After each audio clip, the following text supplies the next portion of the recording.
Sahabat yang dikasihi oleh Tuhan Yesus Kristus, mari sekarang ini kita berdoa. Kami mempersiapkan diri mendengar sabda-Mu, nyatakanlah kebenaran firman-Mu kepada kami. Kami mohon dalam nama Bapa, Putra, dan Roh Kudus. Amin. Sabda Tuhan terambil dari kitab Kejadian 28 ayat yang ke-15. Dalam terjemahan bebas dari teks bahasa asli saya membaca, "Sesungguhnya aku menyertai engkau dan akan melindungi engkau kemanapun engkau pergi. Aku akan membawa engkau kembali ke negeri ini, sebab aku tidak akan meninggalkan engkau sampai aku melakukan apa yang telah kujanjikan kepadamu." Sahabat yang dikasihi oleh Tuhan Yesus Kristus, konteks bacaan kita adalah perjalanan seorang yang bernama Yakub yang lari sebagai orang yang jahat. Masa lalunya adalah buruk karena menipu Esau kakaknya, dan dia harus lari karena menyelamatkan diri dari buruan upaya kakaknya untuk membunuh dia. Dan dalam situasi itu dia tidak tahu masa depannya seperti apa, kondisinya yang harus dia jalani, masa lalu yang kelam, masa depan yang tidak terlihat, karena dia harus lari ke Haran, ke omnya di sana. Dan ketika dalam perjalanan itulah Tuhan menyatakan janjinya, kesetiaannya kepada Yakub. Apa yang bisa kita pelajari? Yang pertama adalah kata Shineh, yang artinya Allah hadir sekarang juga. Itu punya nuansa kejutan, sesuatu yang tiba-tiba tidak pernah diperkirakan sebelumnya oleh Yakub. Artinya bahwa Yakub dalam kondisi apa adanya, bukan sebagai pahlawan tetapi pecundang, tetapi Allah hadir untuk berelasi dengan dia dalam rangka untuk melindungi dia. Jadi hadirnya itu dalam bentuk relasi yang dekat. Kedekatan relasional itulah yang akan menjamin Yakub menjalani hari-hari dalam kemurahan pertolongan Tuhan.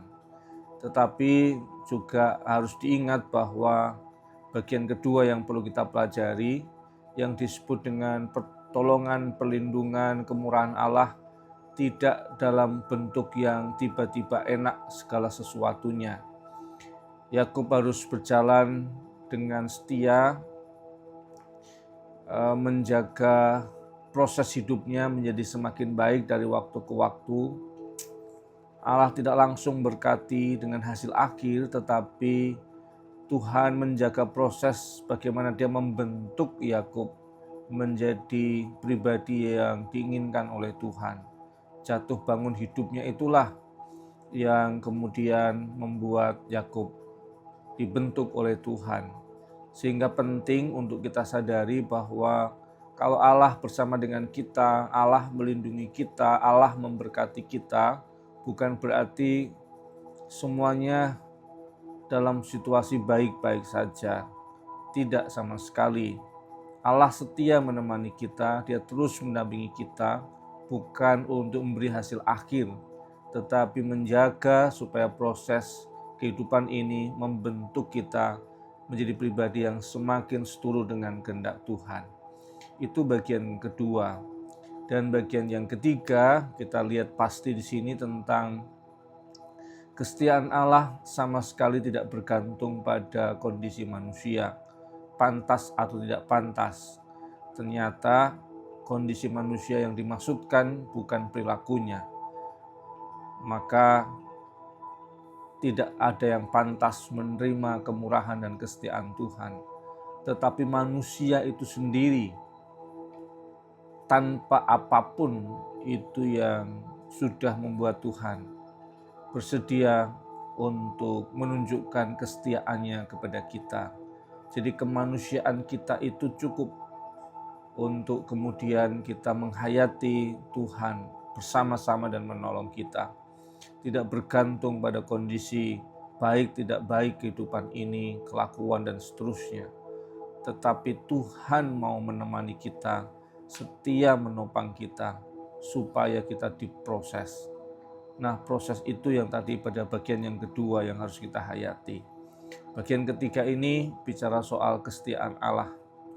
Kata yang dipakai, kata Asaf itu menggunakan kalimat negatif ya, sebenarnya tidak akan pernah meninggalkan engkau. Sangat tegas sekali, tidak akan pernah.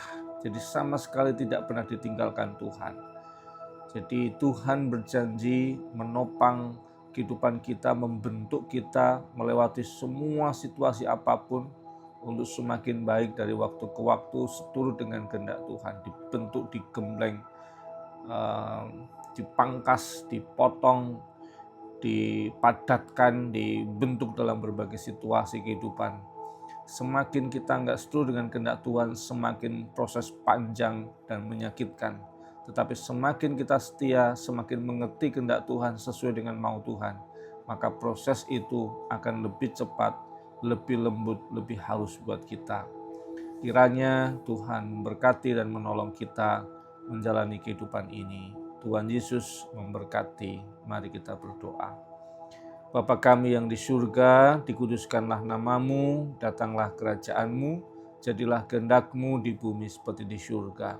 Berikanlah kami pada hari ini makanan kami yang secukupnya, dan ampunilah kami akan kesalahan kami, seperti kami juga mengampuni orang yang bersalah kepada kami. Dan jangan membawa kami dalam percobaan, tapi lepaskanlah kami daripada yang jahat. Karena Engkau yang punya kerajaan dan kuasa dan kemuliaan sampai selama-lamanya. Amin. Cinta, kasih, kesetiaan Tuhan senantiasa ada pada sahabat untuk menopang, menolong dalam proses hidup yang Tuhan kehendaki. Dalam nama Bapa, Putra, dan Roh Kudus. Amin.